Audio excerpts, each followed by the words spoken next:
Hello, this is the LEGO Star Wars Ultimate Collector Series Jango Fett's Slave 1, the Firespray class Starship. It comes with 2,970 pieces. I paid $300 US for it. It's 300 euros, 260 pounds UK, or $380 Canadian. If you live in a region where LEGO has switched to paper bags for more sustainable packaging like they've been promising for over 4 years and using their influencers to promote, that's great. But in North America, which is their largest market, we still get mostly plastic bags. I got all plastic with the exception of this one nice packet to protect the canopy. It comes with a young Boba Fett figure a lot of people have very strong opinions on, some of which I disagree with. The plaque is, of course, printed these days, and it comes with, finally, a brand new and very good quality Jango. Unfortunately, the stand doesn't have any place for these to stand, which is unusual, and it would have been really easy to just have a little extension off to either side. But that's not the only problem with the stand. Much worse is this. For the life of me, I can't understand why people aren't making a bigger deal about that. I mean, this doesn't have to go back very far, and it's already really wobbly here because of where the position is that it hooks in. It does hook in all nicely and everything, but it's just way too top heavy. This is not safe. It's fine to the front. Yeah, you can go quite far towards the front before it starts to want to go over, but to the back, whew, it's ready quick.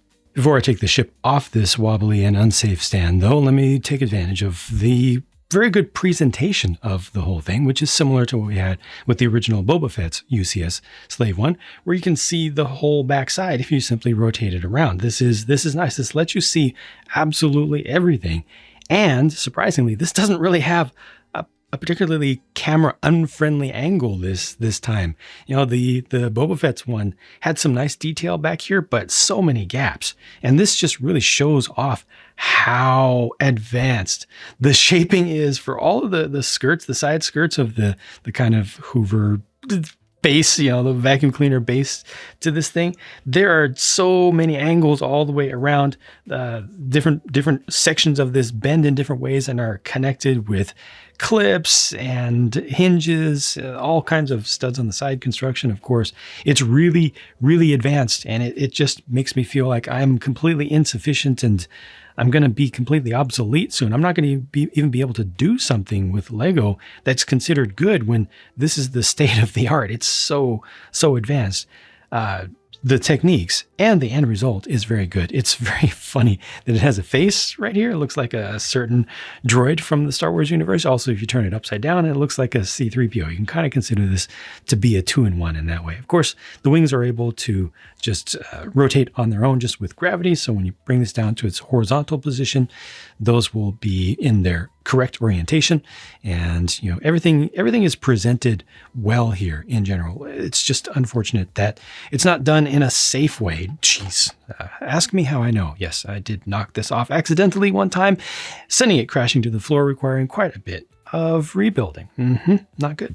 All right, 2 visceral and emotional things I need to convey to you right now. First of all, I feel so much safer, so much more at ease with this in this form when it's not on that vertical stand. 2, I feel so much more entranced by all that was done all around these edges. This is so filled in and so smooth by LEGO blocky standards for completely irregular shapes. You can see just how many different shapes are used in there. We'll take a closer look as well. But the whole thing altogether feels so incredibly smooth. And keep in mind, this is minifig scale. This is truly minifig scale, which is a rarity amongst LEGO things. It's minifig scaled relative to the height of a minifig, not relative to the size of their head or their width or anything like that. But this is just accuracy incarnate, and it is very close. I personally wish that LEGO, more than ever, had an in-between color between the light gray and the white. It would be very useful for Star Wars and sci-fi in general. Another return of the old light gray sort of thing, because the white definitely feels too medical to me, too sterile. I think that just a gray would be better, but definitely full-on gray would have gone too far. This does need to have some brightness to it, and this here does capture that. The color scheme is good. Most satisfying to me are the greens, the sand green, and there's also dark green inboard.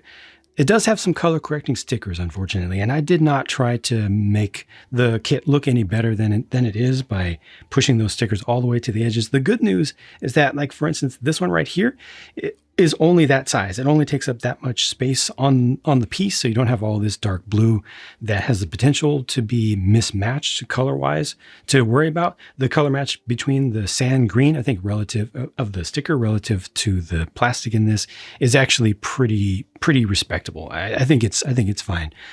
This is a sticker right here. There's another one up on top, and you're going to see a little bit more color correction right over here. This one, unfortunately, does have the sand green on it as well as the yellow. I wish that had been cut to only have the yellow, but then this is the one that I was worried about the most, and that I definitely wish the most had been done differently, because it has all of this surface area in the sand green, all of the surface area in the dark blue, and you end up with a gap on one side. If you apply it the intended way, you can shift that all the way down, but no matter what, you come around to the side, you're going to see some sand green around there. Not too much that could have been done about that other than just making this a triangular sticker. Fortunately, again, the color match, at least on the particular one that I got, is not too bad. The dark green is a little bit darker, but the dark blue is a little bit darker. But the green is perfectly acceptable by my standards.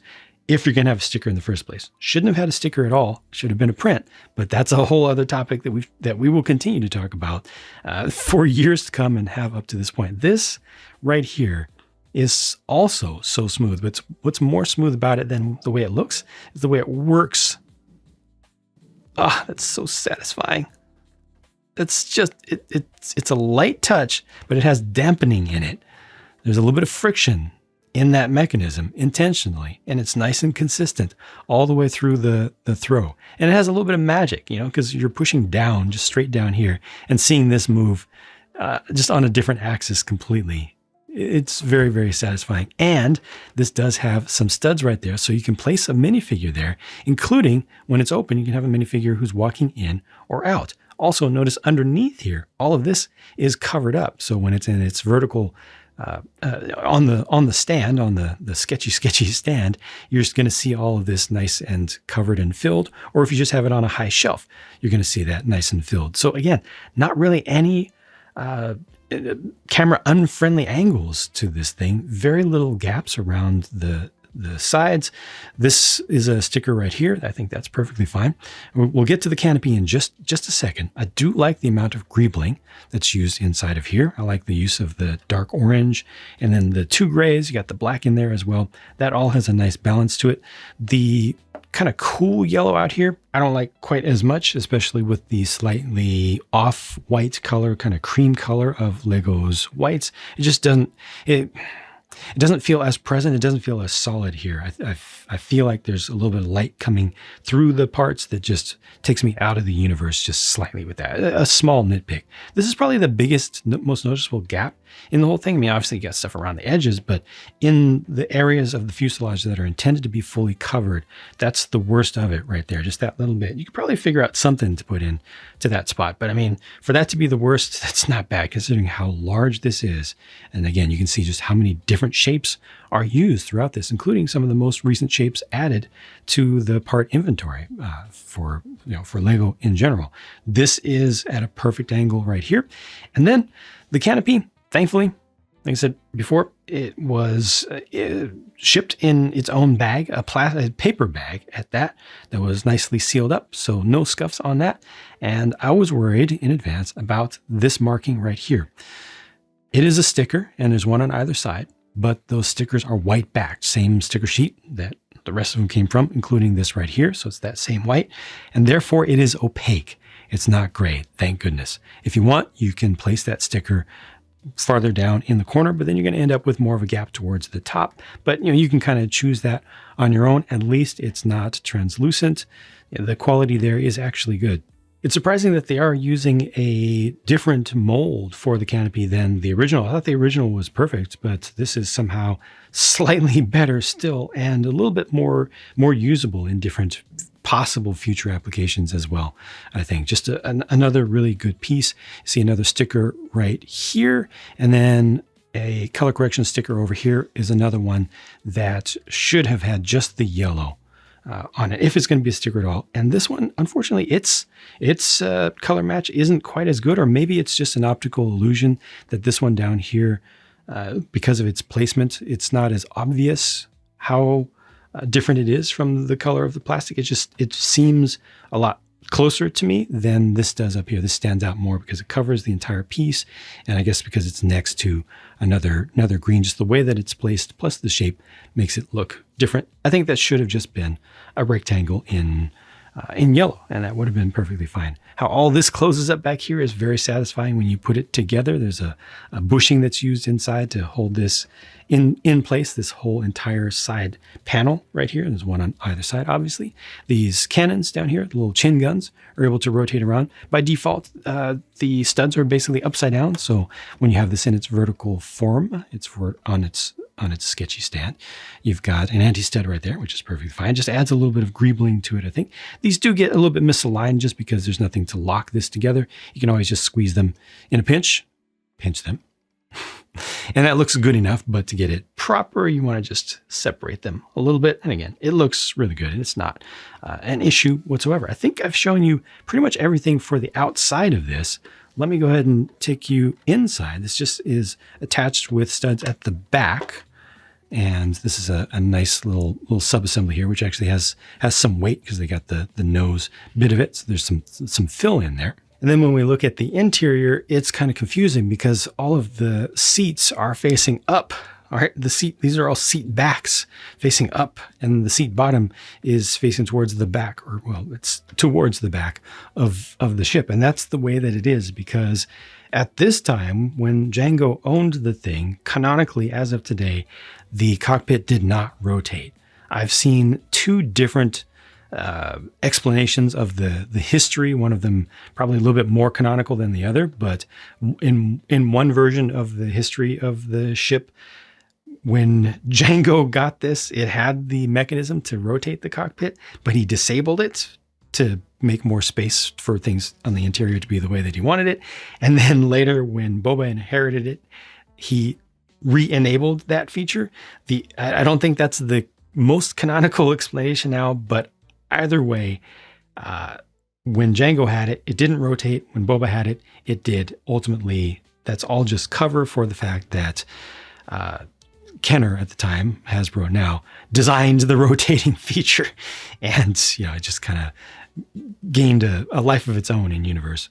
All right, we're back on the stand, and now things make a little bit more sense. All of the seat backs are towards the back. All of the seat bases are down at the bottom, and I will show you what this looks like with at least the two included figures in their intended positions up here. But first, I wanted you to just get a general lay of the land. You got these two seats right here. Really nice little thin seat backs and a couple rails behind each. Anybody who sits here still has a view out through the lower part of the cockpit or the rear part of the cockpit. And then up here where the main pilot's position is, all of this can actually be slid out. So I'll show you the details of this separately. But before I do, look at that back there. That doorway, that round doorway there is nicely shaped up, and it also has an additional feature built into it because that opens up. And well, you can't do anything with that. However, you can do something with this. You got this small little bacta tank there and a couple of clips to hold on to Jango's blasters. And you can also put his jetpack back there. And that's pretty nice and tidy, a good way to store some of the accessories that you're not going to be using. However, it does not include any place for the helmet. And we do see in Attack of the Clones, obviously Jango does pilot this thing. Helmet off because he's not a true Mandalorian. This is the way, right? But there's no space for this, which is unfortunate. Also, this doesn't attach particularly well, the jetpack here. So because of that, if you turn this around, put it in there, and then rotate this to its horizontal position, the whole ship, there's a chance that this is going to fall inside. I haven't found a way to get it completely stuck in there, but I think that it could get stuck if it goes off to the corner, if you're unlucky about it. So this thing could have been done better, honestly. By the way, this is not Auerbesch. It's actually saying Oyo 4, which is the location of the facility where Jango Fett stole the Slave One in the first place. It was the first operational deployment of a squad of Firespray class ships, and it was a prison facility, and he broke out, and his own ship got destroyed there. I don't know. That's old canon. I don't know if they've brought it up to new canon, but anyway, that's what the reference is, where this came from and where it was originally commissioned to be used. Here's the slide out cockpit section before I put the figures in there. So the seat backs are able to move forward and back. And then you have console over here with ship systems. Another console over here showing nav. And then you've got mostly targeting there in the front. And, you know, I mean, there's not a whole lot going on here, but it's nice. And it feels different than what we're used to of just having a single console in front. You know, this is studs on the side and everything. I got the large general warning, I think proximity indicator or alert up there. And this is what it looks like with the figures in place. Obviously, you got a spot for one more. 2 people can sit down here very comfortably, and then this all still slides in. He is able to, Jango Fett is still able to have his rangefinder up like that. Still fits beneath there. You got plenty of room and everything, but that's the general idea for how all of this works and how it fits together. Last major thing I want to cover with the ship is swooshability. This does have some fragile bits around the innermost edges. Underneath here, these are kind of rough places to grab onto. You kind of naturally want to cradle it under there, but you have to be careful because, like I said, just those edges tend to get misaligned. But for the most part, I can grab this. This is okay. I've got fingers on the underside over here. And you know, I'm basically able to cradle just about anything on the underside, or this side, depending upon what you call the underside. I'm going to call that the underside for now. See, I'm spinning around. I'm making contact with different areas underneath, around the center of gravity in general. It is strong enough. Thank goodness. Don't have to worry about that. And then when I want to go vertical, I can put a hand underneath here. You can put a hand under here, but like I said, you got to worry about that a little bit. Some of that's not the most strong. So perhaps using the door, the Technic bits in there, hold a little bit of weight there. Those are strong enough because they are ultimately pushing against the main Technic core of the whole thing. So I can do this. Mostly, you're probably going to want to just hold on to the main dish segments, you know, the main vacuum cleaner nozzle of the whole thing, as opposed to the handle. And just generally, I'm not too worried. You know, sometimes a small piece will come off, but it's not going to be anything structural. It's not going to be anything that's difficult to put back. I have kind of messed around with it a little bit. Like I said, some of these little things occasionally can pop off if I'm being intentionally rough with it or just a little bit dismissive. But I'm just generally not worried about this falling apart or having any major mishaps, so long as I don't have it on this stand in the upright position. With respect to playability, there's not really much that you can do with this. You can switch it around. You can turn these up and down. This is just automatically going to do its thing. There are no spring-loaded shooters or anything like that, which I think is perfectly fine. But you do have the all-important seismic charge bay back here. And there is a seismic charge in there, which you can remove, but there's no mechanism for it or anything like that. I thought that these side doors were going to slide open, but they don't. You actually have to pull that off and then shift this over. So by default, if you want it to be closed up, it's just going to be like that. You know, if you don't want to see it, and then if you want to open it, you have to actually come in here and kind of like do that, which isn't the best. I thought they would have done something a little bit more slick and sleek than that. I think this one's off a little bit, but let me pull this out. There's one last issue with this set. Well, maybe two. Two. One, this is all stickers, including these conical stickers, 2 of them each side. So each of those BB9E heads has 2 stickers on it. And then you have this one in the center. And that just is what it is. I really wish that they had done at least these side ones as prints, because they're a little bit difficult or a little bit tricky to align. It's not too bad, but you know, it's just a little bit disappointing, that part in particular. Also, people should be making a big deal about this. If you don't have this upside down when you're putting this in, you're probably going to lose it a little bit and have trouble getting it to stick in there. And there's a significant possibility that it's going to fall down inside of like that.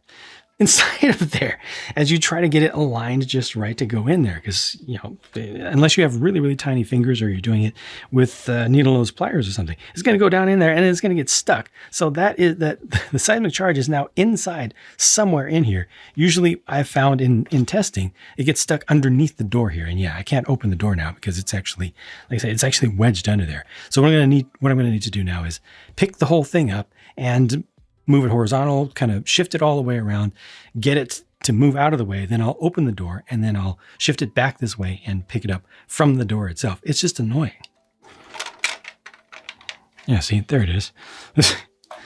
That just doesn't have a nice slot, a nice convenient slot. It's easier to drop it the wrong way, I think, than to get it to go just right. I'm going to try to use the round. There we go. Carefully on the side. I'm putting a lot of pressure towards the side and yes, got it. Okay, good.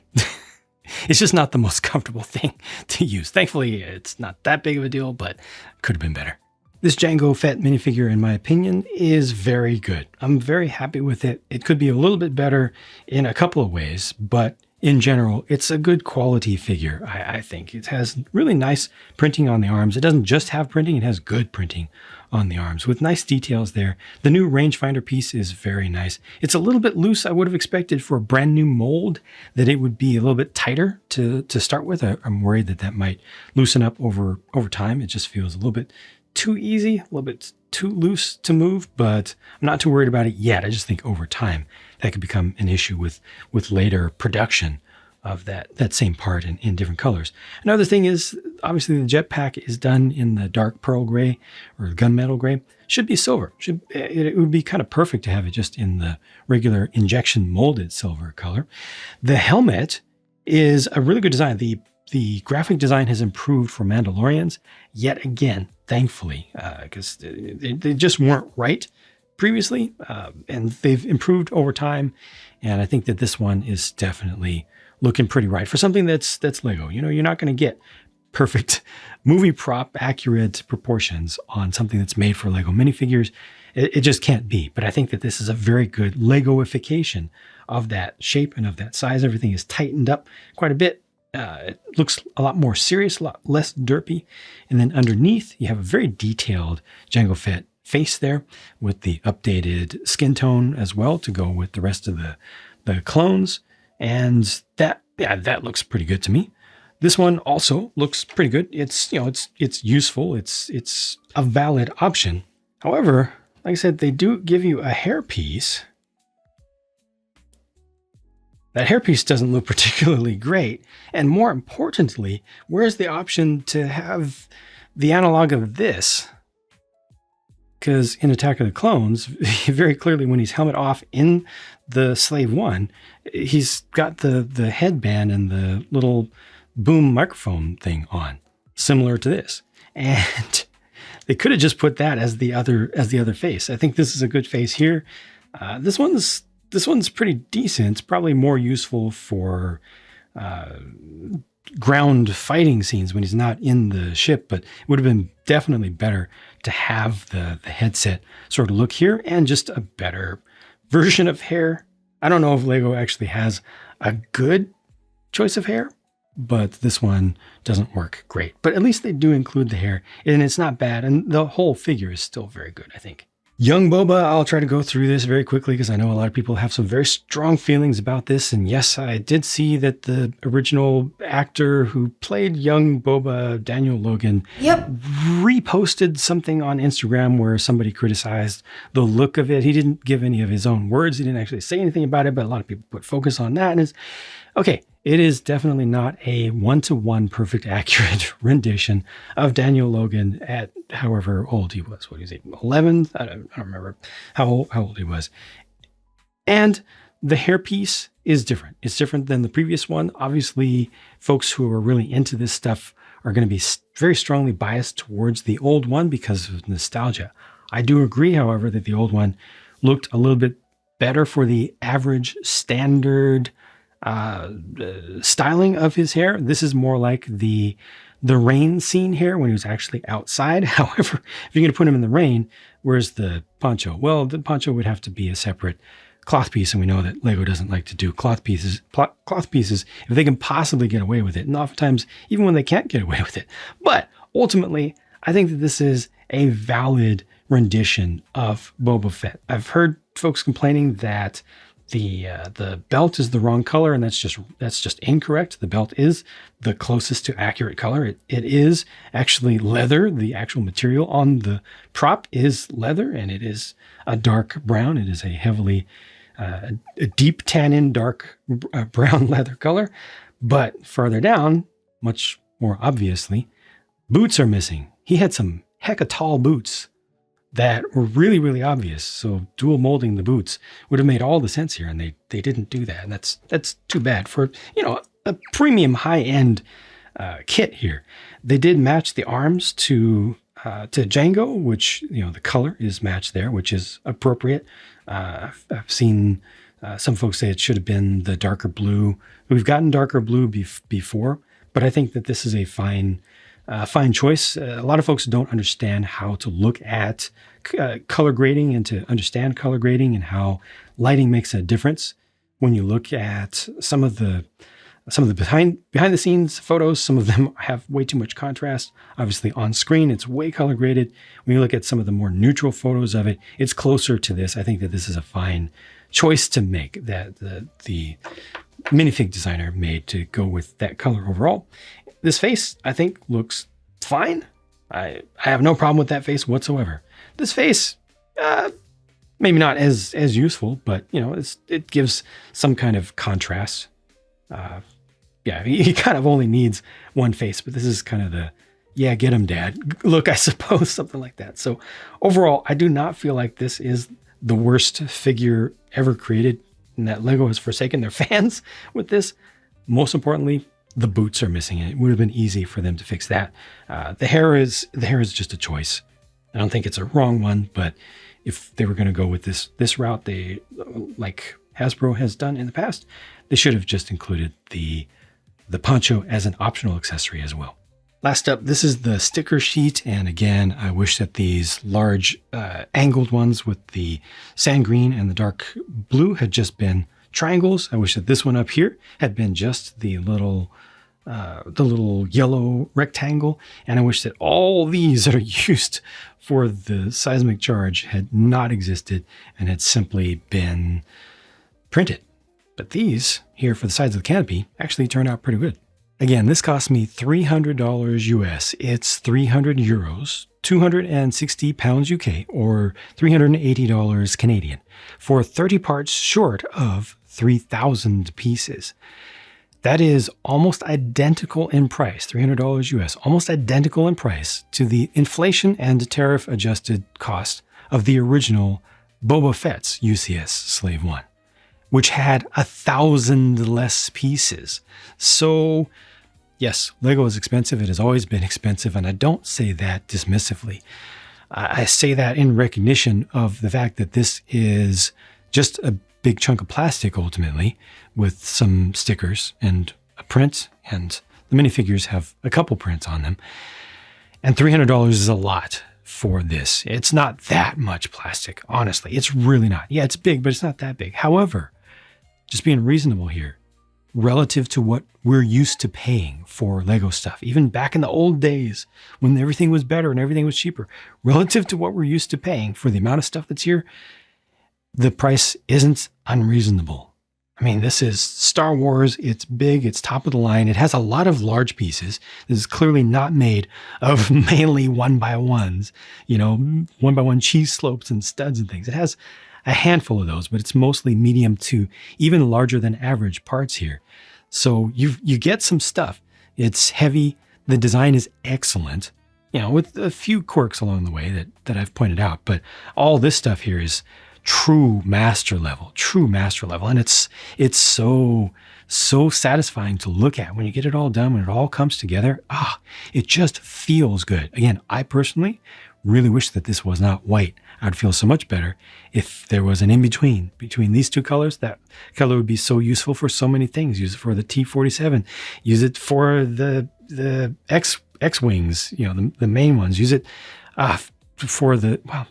use it for a lot. Use it for the Millennium Falcon, use it for the Star Destroyers, which are actually just off-white in universe canonically. I'm just saying, come on, Lego, one more color. You can handle it. You've gotten rid of a couple of colors that we loved. Brought in a couple that we like as well. Coral's doing pretty nicely. It's doing good work, and the new flesh tones are doing good work. But give us something that we need for some big, large areas for a whole entire series. But overall, I'm very satisfied with this. It definitely needs that stand problem to be fixed. It just needs a little bit of adjustment there. Handling the putting the center of gravity in a safer place and handling the rearward motion a little bit better. I strongly recommend that if you're going to have it in this kind of form, especially if you live in earthquake territory or if you have kids or adults who, walk heavy or something, make sure there's a wall behind this. Just give yourself that peace of mind. Because if it falls back and it hits something here, the bottom's most likely not going to slide out. It's going to take a while before that bottom slides forward. So this is the main thing you need to worry about with that. Don't really need to worry about it falling forward or to the sides. It's plenty safe there. Just otherwise, I'm happy with this. If you don't like the Boba Fett figure, go on Bricklink, or maybe Pick a Brick has the hairpiece. It's going to solve 90% of the problems that I think the average person is going to have looking at that figure and just questioning, why did they make this choice? Just change that one thing and it'll be so much better. Trust me. All in all, good job, designers, once again, especially from a build perspective. If you are into parts and build techniques, you're going to love this thing. And it's not even objectively, it's not even that expensive as Lego goes. Thank you very much for watching. I hope that this was of value to you. Thank you especially to my channel members and my Patreon members who help me to be able to continue to do this stuff, because it's harder and harder and harder to afford these ever more expensive Lego sets, especially as they put out more and more of these huge things that are the main ones that people want to see me cover. And by the time I'm able to cover them, all of the views have already gone to the folks who got these things weeks and sometimes months in advance for free. I have to pay for them. And, it's bad on both ends, but I still want to be able to provide this service to you all. I enjoy being able to provide this service, as I have done for, 12 years now? 12 years full time doing the Lego reviews. So thank you for the extra help, all little tips, and also using the affiliate links in the video description if you're going to make a purchase of anything. It doesn't have to be of the product that's in the specific video. If you're just going to buy some toilet paper, stock up on toilet paper before tariffs hit, going through Amazon, hitting that affiliate link gives me a tiny bit of commission, which literally just helps me to keep the lights on and keep buying more stuff to do more of these reviews for you. So again, thank you for all the support, and I'll talk to you again soon.